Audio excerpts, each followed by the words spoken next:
જય માતાજી, જય શ્રી કૃષ્ણ મિત્રો. કરોડપતિ છોકરો એક દિવસ તેની ગરીબ નોકરાણીની ઝૂંપડીએ પહોંચ્યો.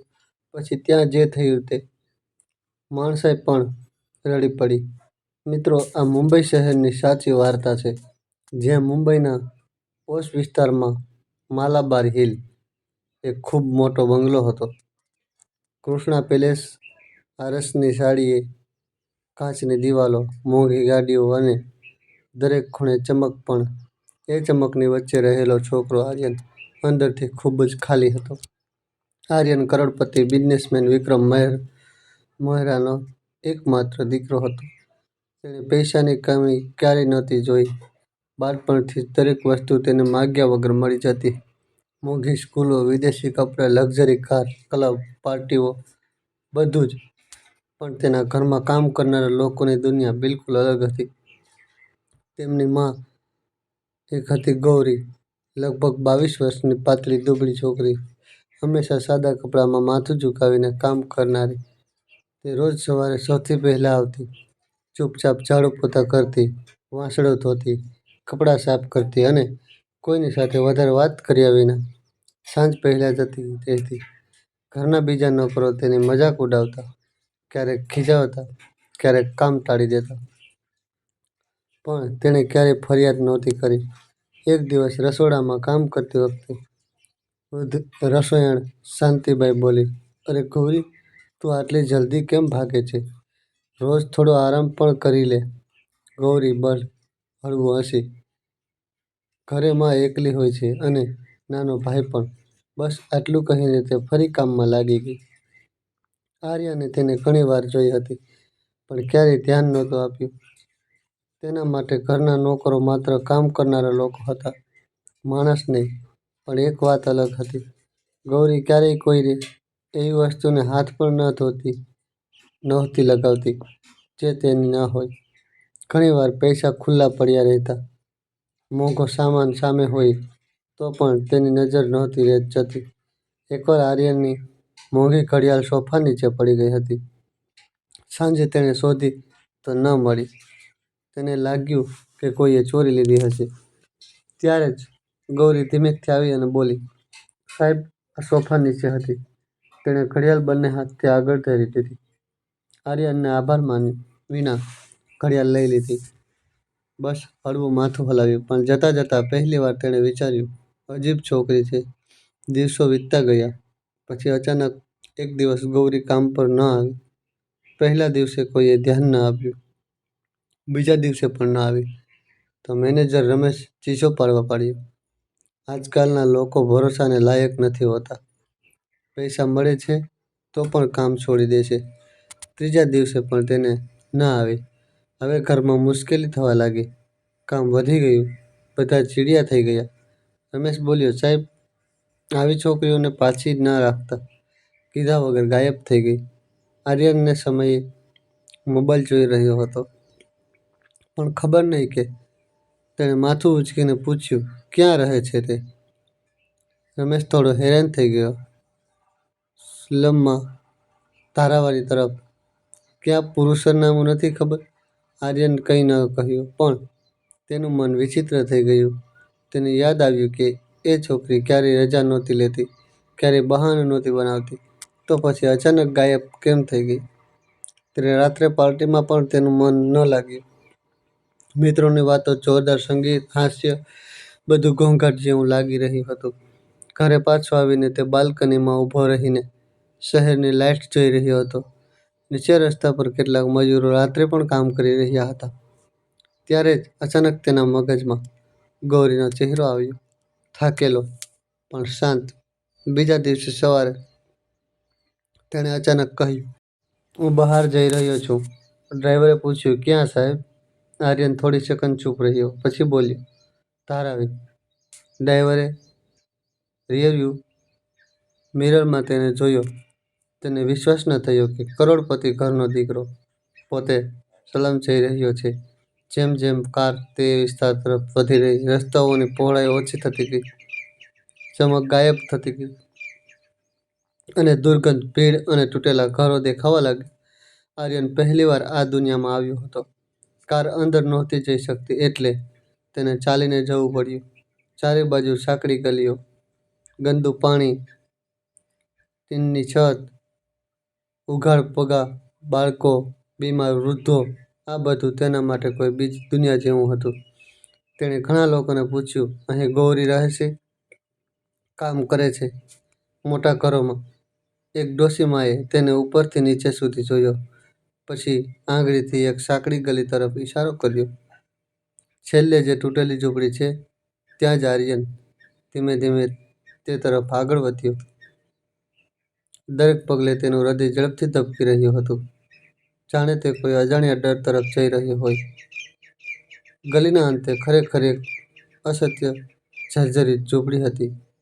અત્યંત ટીનની છત, અડધી તૂટેલી દરવાજો, કપડાનો બહાર માટીમાં પડેલું એક જૂનું વાસણ. અંદરથી ખાંસીનો અવાજ આવી રહ્યો હતો, ખૂબ જ નબળો, દર્દભર્યો. આર્યન થોડી પળ ત્યાં જ ઊભો રહ્યો. તેને સમજાતું નહોતું કે દરવાજો ખોલે કે પાછો ફરી જાય.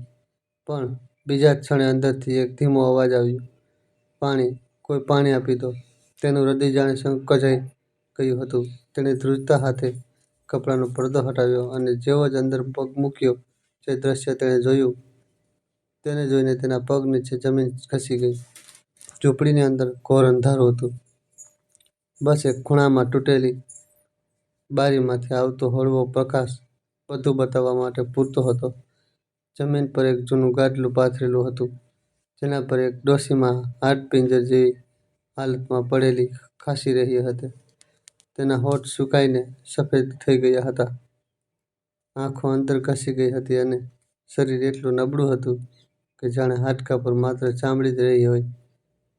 પાસે જ એક નાનો છોકરો બેઠો હતો, જે ડર અને ભૂખથી ચૂપચાપ તે સ્ત્રીને જોઈ રહ્યો હતો.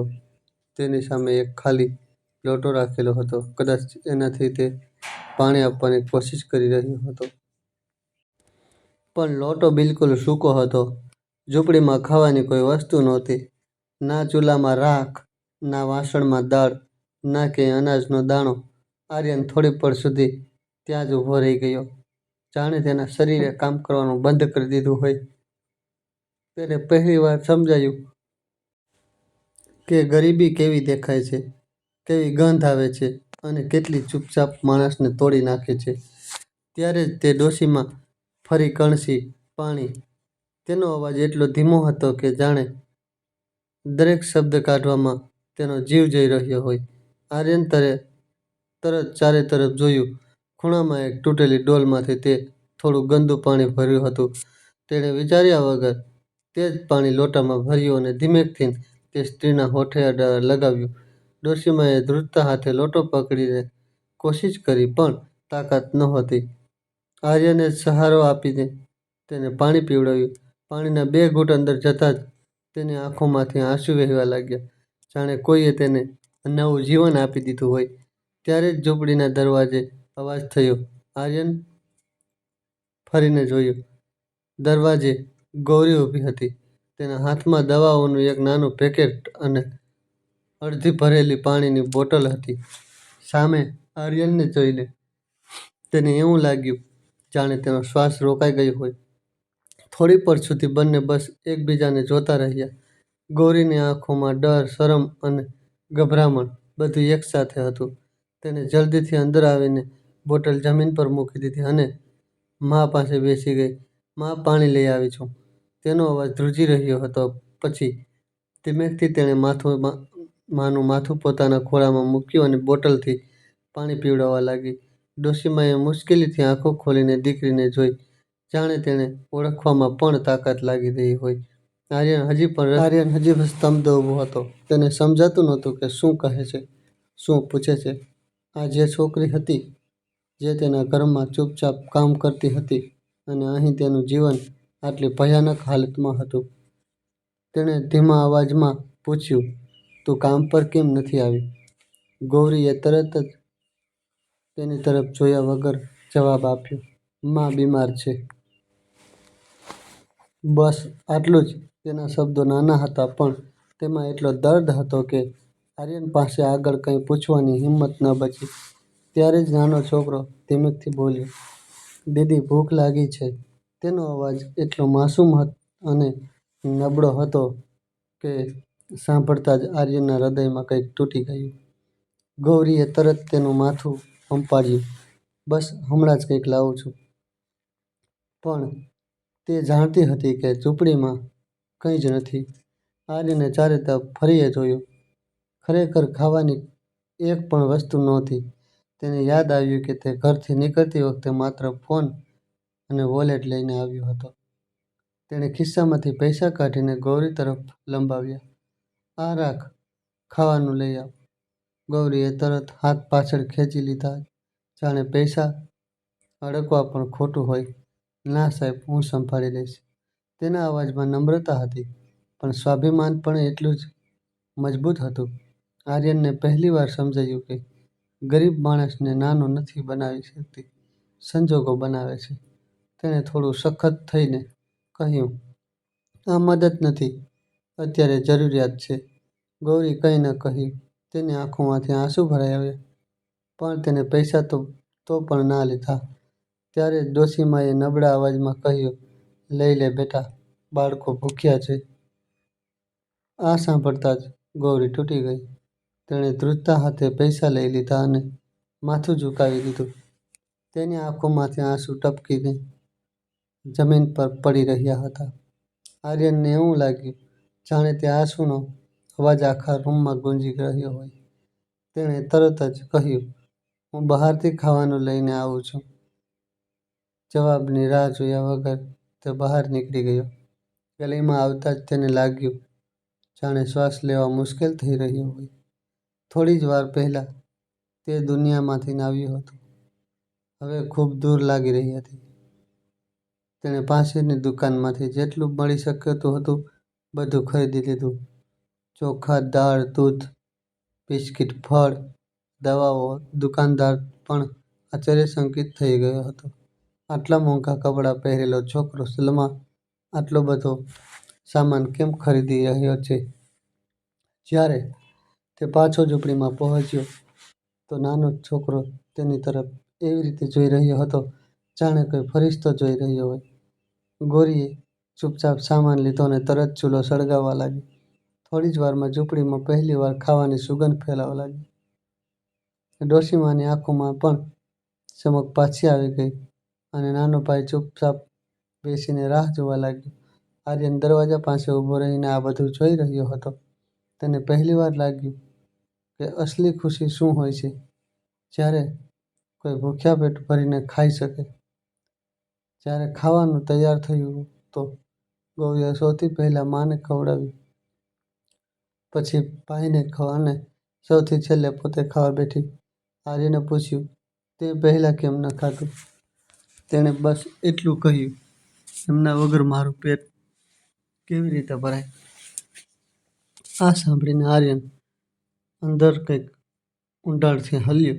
તેને અચાનક અનુભવ થયો કે આ નાનકડી ઝૂંપડીમાં રહેતા લોકો તેના કરતાં ક્યાંય વધુ અમીર છે, કારણ કે તેમની પાસે એકબીજા માટે સાચો પ્રેમ હતો. તે ધીમેથી બહાર નીકળવા લાગ્યો. પણ ત્યારે જ પાછળથી ગૌરીનો અવાજ આવ્યો, સાહેબ. તે રોકાયો. તેણે પાછળ ફરીને જોયું તો ગૌરી ઊભી હતી, આંખોમાં કૃતજ્ઞતા અને સંકોચ બંને. તેણે ધીમેથી કહ્યું, આજે જો તમે ન આવત તો કદાચ. તે આગળ ન બોલી શકી. તેનો અવાજ અટકી ગયો. પણ વાત પૂરી થઈ ગઈ હતી. આર્યને કહ્યું તેની પાસે શબ્દો નહોતા. તે બસ ચૂપચાપ બહાર નીકળી ગયો. પણ જતાં જતાં તેને અનુભવ થયો કે આજે તેના જીવનની દિશા બદલાઈ ચૂકી છે. કારણ કે પહેલીવાર તેણે પૈસાની નહીં પણ ઇન્સાનિયતની કોઈને બચાવ્યો હતો. બહાર નીકળ્યા પછી આર્યન થોડીવાર ત્યાં જ ગલીમાં ઊભો રહી ગયો. તેના હાથ હજી પણ ધ્રુજી રહ્યા હતા અને હૃદય ખૂબ ઝડપથી ધબકી રહ્યું હતું. આસપાસ તેજ દુર્ગંધ, તેજ ગંદકી, તેજ અવાજ હતો. પણ હવે તેને કંઈ પણ એવું નહોતું લાગી રહ્યું જેવું આવતી વખતે લાગ્યું હતું. હવે દરેક વસ્તુમાં તેને દર્દ દેખાઈ રહ્યો હતો, મજબૂરી દેખાઈ રહી હતી. તેણે કાર સુધી પહોંચીને દરવાજો ખોલ્યો. પણ અંદર બેસતા જ પહેલાં એકવાર ફરી પાછળ ફરીને તે સાંકડી ગલીમાં તરફ જોયું, જ્યાં તે ઝૂંપડી હતી. તેને લાગ્યું જાણે તેનો એક હિસ્સો ત્યાં જ તૂટી ગયો હોય. કાર ચાલી નીકળી. રસ્તામાં આર્યન ચૂપ રહ્યો. ડ્રાઈવરે ઘણીવાર રિયરવ્યૂ મિરરમાં તેને જોયો, પણ કંઈ પૂછવાની હિંમત ન થઈ. ઘરે પહોંચતા જ નોકરોએ દરવાજો ખોલ્યો. એસીની ઠંડી હવા ચહેરા સાથે ટકરાઈ, પણ તેને રાહત ના મળી. તે સીધો પોતાના રૂમ જતો રહ્યો અને દરવાજો બંધ કરી દીધો. રૂમમાં બધું એવું જ હતું. મોંઘી ફર્નિચર, મોંઘી સ્ક્રીન, નરમ પલંગ. પણ આજે તેને આ બધું બોજ જેવું લાગી રહ્યું હતું. તેને વારંવાર તે દ્રશ્ય યાદ આવી રહ્યું હતું. સુકાઈ ગયેલી ડોશીમા, ભૂખ્યો નાનો ભાઈ અને ગૌરીની ઝૂકેલી આંખો. તેણે માથું પકડી લીધું. પહેલી વાર તેણે પોતાના પૈસા નકામા લાગી રહ્યા હતા. સાંજ સુધી તે રૂમમાંથી બહાર ન નીકળ્યો. નીચે ડાઇનિંગ ટેબલ પર જાત જાતના પકવાન લાગેલા હતા, પણ તેને ભૂખ નહોતી. તેણે બસ પાણી પીધું અને પછી બાલ્કનીમાં જઈને ઊભો રહી ગયો. દૂર શહેરની ચમકતી રોશની દેખાઈ રહી હતી, પણ આજે તેને લાગી રહ્યું હતું કે તે ચમકની પાછળ કેટલું અંધારું છુપાયેલું છે.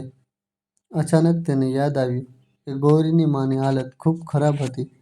જો સારવાર ન થાય તો? આ વિચારતા જ તેનું હૃદય બેસી ગયું. તેણે તરત જ ફોન ઉઠાવ્યો અને પોતાના ફેમિલી ડૉક્ટરને કોલ કર્યો. ડૉક્ટર, તમારે હમણાં જ મારી સાથે આવવું જ પડશે, તેણે હોંવ્યા વગર કહ્યું. ડૉક્ટરે હેરાનીથી પૂછ્યું, ક્યાં? આર્યન બસ એટલું જ કહ્યું, કોઈનો જીવ બચાવવાનો છે. થોડી જ વારમાં કાર ફરી તે જ દિશામાં દોડી રહી હતી. ડૉક્ટરને હજી પણ સમજાતું નહોતું કે શું થઈ રહ્યું છે. જ્યારે કાર સ્લમ પાસે રોકાઈ તો ડૉક્ટર ચોંકી ગયા. અહીં? આર્યન માથું હલાવ્યું અને જલ્દીથી ઉતરીને આગળ વધી ગયો. આ વખતે તેના પગલાં પહેલાં કરતાં ઝડપી હતા, જાણે તેને ડર હોય કે ક્યાંક મોડું ન થઈ જાય. ઝૂંપડી પાસે પહોંચતા જ તેને અંદરથી ધીમા રડવાનો અવાજ સંભળાયો. તેનું હૃદય જોરથી ધબક્યું. તેઓ રોકાયા વગર પડદો હટાવ્યો અને અંદર જતો રહ્યો. અંદર તે જ દૃશ્ય હતું, પણ વધુ ભારપૂર્વક. ગૌરી મા પાસે બેસીને રડી રહી હતી અને નાનો ભાઈ ચૂપચાપ ખૂણામાં બેઠો હતો. ડોશીમાના શ્વાસ ખૂબ ઝડપથી ચાલી રહ્યા હતા, જાણે દરેક શ્વાસ છેલ્લો હોઈ શકે. આર્યને તરત ડૉક્ટરને અંદર બોલાવ્યા. ડૉક્ટરે સમય ગુમાવ્યા વગર તેમની નાડી જોઈ, આંખો ચેક કરી અને પછી બેગમાંથી ઇન્જેક્શન કાઢ્યું. થોડી જ મિનિટમાં ઝૂંપડીમાં હલચલ વધી ગઈ. ગૌરી ગભરાયેલી બધું જોઈ રહી હતી. તેની આંખોમાં ડર હતો, પણ સાથે આશા પણ હતી. ઇન્જેક્શન લગાવ્યા પછી ડૉક્ટરે ધીમેથી કહ્યું, તબિયત બહુ નબળી હતી છે, પણ હજી સંભાળી શકાય છે. આ સાંભળીને ગૌરી ધ્રુસકે ધ્રુસકે રડી પડી. તેણે માતાનો હાથ પકડી લીધો અને વારંવાર ભગવાનનું નામ લેવા લાગી. નાનો ભાઈ પણ તેની પાસે આવીને છૂટી ગયો. આર્યન ખૂણામાં ઊભો રહીને આ બધું જોઈ રહ્યો હતો. તેને લાગ્યું કે જાણે તે કોઈ પોતાના માટે ચિંતિત હોય. ડૉક્ટરે કેટલીક દવાઓ આપી અને સખત અવાજમાં કહ્યું, જો ખાવાનું અને દવા સમયસર મળતી રહેશે તો ઠીક થઈ જશે. નહીં તો? તે વાક્ય પૂરું ન કરી શક્યો, પણ વાત સ્પષ્ટ હતી. આર્યને તરત કહ્યું, જે પણ જરૂર હશે હું કરીશ. ડૉક્ટરે તેને જોયો, જાણે પહેલીવાર સમજાયું હોય કે આ છોકરો અહીં કેમ આવ્યો છે. ડૉક્ટરના ગયા પછી ઝૂંપડીમાં થોડીવાર માટે શાંતિ છવાઈ ગઈ. ગૌરીએ આંસુ લૂછતા અને ધીમેથી કહ્યું, તમે આટલું બધું શા માટે કર્યું, સાહેબ? તેના સવાલમાં આશ્ચર્ય પણ હતું અને ડર પણ, જાણે તે કોઈ કિંમત ચૂકવવાની આશંકા કરી રહી હોય. આર્યન થોડીવાર ચૂપ રહ્યો, પછી બોલ્યો, કારણ કે કોઈ તો હોવું જોઈએ જે મદદ કરે. તેના શબ્દો બહુ સામાન્ય હતા, પણ તેમાં સચ્ચાઈ હતી. ગૌરીએ પહેલીવાર તેની સામે સીધું જોયું. કદાચ પહેલીવાર તેને તે માત્ર માલિક નહીં, પણ એક માણસ લાગ્યો. રાત થવા લાગી હતી. ઝૂંપડીની બહાર અંધારું ઘેરાઈ આવ્યું હતું, પણ અંદર એક નાનકડી આશાની જ્યોત પ્રગટી હતી. આર્યન જવા લાગ્યો તો નાનો ભાઈ ધીમેથી તેની પાસે આવ્યો અને તેનો હાથ પકડી લીધો. તેની આંખોમાં માસૂમિયત હતી. તેણે બધું ધીમા અવાજમાં કહ્યું, ભૈયા કાલે પણ આવશો? આ સાંભળીને આર્યનને ગળગળો થઈ ગયો. તેને લાગ્યું કે જાણે કોઈએ તેને પોતાનો માની લીધો હોય. તેણે ધીમેથી માથું હલાવ્યું. હા, આવીશ. બાળકના ચહેરા પર પહેલીવાર સ્મિત આવ્યું. આર્યન બહાર નીકળી ગયો, પણ આ વખતે તેના પગ હળવા હતા. તેને લાગ્યું કે જાણે તે ખાલી હાથે નથી જઈ રહ્યો, પણ કંઈક અમૂલ્ય લઈને જઈ રહ્યો છે. કારમાં બેસતા જ તેણે આંખો બંધ કરી દીધી. આજે પહેલીવાર તેને અનુભવ થયો કે જિંદગીનો મતલબ માત્ર પોતાના માટે જીવવું નથી હોતો. ક્યારેક ક્યારેક કોઈ અજાણ્યા માટે ઊભા રહેવું એ જ માણસાઈ હોવાની સાચી ઓળખ છે. તેને ખબર નહોતી કે નિર્ણય આગળ જતાં તેની આખી દુનિયા બદલી દેશે. બીજા દિવસે સવારે આર્યન બહુ વહેલો ઉઠી ગયો. આખી રાત તેને ઊંઘ નહોતી આવી. વારંવાર એ જ ઝૂંપડી, એ જ બીમાર માં અને એ બાળકની અવાજ તેના કાનોમાં ગૂંજતી રહી. ભૈયા કાલે પણ આવશો? તે કંઈ ખાધા વગર તૈયાર થયો અને ડ્રાઈવરને કહ્યું, સીધો બજાર ચાલ. આખો રસ્તો તે ચૂપ રહ્યો. બસ એ જ વિચારતો રહ્યો કે આજે તેમને ભૂખ્યા ન રહેવું જોઈએ. બજારમાંથી તેણે ઢગલો સામાન ખરીદ્યો. રાશન, ફળ, દૂધ, દવાઓ, ધાબળા, અહીં સુધી કે એક નાનો સ્ટવ પણ. દુકાનદાર હેરાન હતો અને આર્યનને બધું કારમાં રખાવ્યું અને ઝૂંપડપટ્ટી પહોંચી ગયો. હવે તેના પગમાં કોઈ અચકાટ નહોતી. ગલીમાં લોકો તેને ઓળખવાની લાગ્યા હતા. કેટલાક બાળકો પાછળ પાછળ ચાલવા લાગ્યા. તે ઝૂંપડીની સામે પહોંચ્યો અને અવાજ દીધો. ગૌરી! અંદરથી ખાંસીને અવાજ આવ્યો. પછી ગૌરી બહાર આવી. તેને જોઈને તે ચોંકી ગઈ. આંખોમાં થાક હતો, પણ ડર ઓછો હતો. આર્યને ચૂપચાપ સામાન અંદર રાખવાનું શરૂ કરી દીધું. ચોખા, દૂધ, ફળ, દવાઓ. નાનકડો ઓરડો ભરાઈ ગયો. ગૌરી બસ જોતી રહી, જાણે તેને વિશ્વાસ ન થયો હોય. માએ અંદરથી પૂછ્યું, કોણ આવ્યું છે બેટા? ગૌરી બોલી, એ જ સાહેબ. માને આંખોમાં આંસુ આવી ગયા. નાનો ભાઈ ખુશીથી સામાનને અડકવા લાગ્યો. આર્યને તેના માથા પર હાથ મૂક્યો તો તે હસી પડ્યો. પણ એ જ સ્મિત આર્યનના દિલમાં ઉતરી ગયું. થોડી વાર પછી ગૌરીએ ધીમેથી કહ્યું, સાહેબ આટલું બધું ના કરો. અમને આદત નથી. આર્યન બોલ્યો, આ દાન નથી, જરૂરિયાત છે. ત્યારે તેની નજર એક જૂના ફોટા પર પડી. તેણે પૂછ્યું, આ કોણ? ગૌરી બોલી, પપ્પા 2 વર્ષ પહેલાં ગુજરી ગયા. આર્યન સમજી ગયો કે તેમના ગયા પછી જ બધું વેરવિખેર થઈ ગયું હશે. ત્યારે જ બહારથી લોકોની ફૂસફૂસાટ આવવા લાગી. કોઈ કહી રહ્યું હતું, છોકરીએ મોટો માણસ ફસાવી લીધો છે. કોઈ હસતાં હસતાં બીજું કંઈક કહી રહ્યું. આ વાતો અંદર સુધી સંભળાઈ રહી હતી. ગૌરીનો ચહેરો ઝૂકી ગયો. તેણે ધીમેથી કહ્યું, તમે હવે ના આવશો. લોકો ખોટું બોલી રહ્યા છે. તેના શબ્દો દર્દ ભરેલા હતા. આર્યનને પહેલીવાર અનુભવાયું કે સમાજની નજર મદદ કરતાં વધુ ભારે હોય છે. તેણે કહ્યું, જો હું નહીં આવું તો સારવાર કેવી રીતે થશે? ગૌરી ચૂપ રહી. ત્યારે મા બોલી, લોકો તો કોઈ પણ કહેશે બેટા. ભૂખ્યાને ખાવાનું આપનાર ભગવાન હોય છે. આ સાંભળીને ગૌરી રડી પડી. નાનો ભાઈ આર્યનનો હાથ પકડીને બોલ્યો, ભૈયા તમે આવજો, અમને સારું લાગે છે. એ માસૂમ અવાજે બધું નાનું કરી દીધું. આર્યને ઊંડો શ્વાસ લઈને કહ્યું, હું આવતો રહીશ, કારણ કે હું મારી જાતને રોકી નથી શકતો. કદાચ આ માત્ર દયા નહીં, પણ પોતાનું પણ હતું. ગૌરીએ પહેલીવાર હળવું સ્મિત આપ્યું, જે આંસુથી ભીનું હતું. શાંત થવા લાગી. જતી વખતે માએ આશીર્વાદ આપ્યા, ખુશ રહે બેટા. આર્યન થોભી ગયો, કારણ કે પહેલીવાર કોઈએ તેને દિલથી દુઆ આપી. તે બહાર નીકળ્યો તો ગલીમાં ઊભેલા લોકો ચૂપ થઈ ગયા. આ વખતે તેને કોઈની પરવા નહોતી. કારમાં બેસતા જ તેને અનુભવ થયો કે તે બદલાઈ ચૂક્યો છે. હવે તે એ જ બેદરકાર અમીર છોકરો નહોતો. તેને ખબર નહોતી કે આગળ શું થશે, પણ એટલું સમજી ગયો હતો કે હવે તે આ પરિવારથી પોતાને અલગ નહીં કરી શકે. ખેર દોસ્તો, દિવસો વીતતા ગયા અને આર્યનનું ત્યાં આવવાનું એ ઝૂંપડીની જિંદગીનો હિસ્સો બની ગયું. હવે એકમાત્ર સામાન નહીં પણ પોતાનો સમય લઈને આવતો હતો. ક્યારેક દવા આપતો, ક્યારેક ખાવાનું બનાવતો, ક્યારેક નાના ભાઈને ભણાવતો, તો ક્યારેક વૃદ્ધ માની પાસે બેસીને વાતો કરતો. ધીમે ધીમે માની હાલત સુધરવા લાગી અને ઝૂંપડીમાં પહેલીવાર આશા દેખાવા લાગી. પણ આર્યનના ઘરમાં બદલાવ સ્પષ્ટ નજરે આવવા લાગ્યો હતો.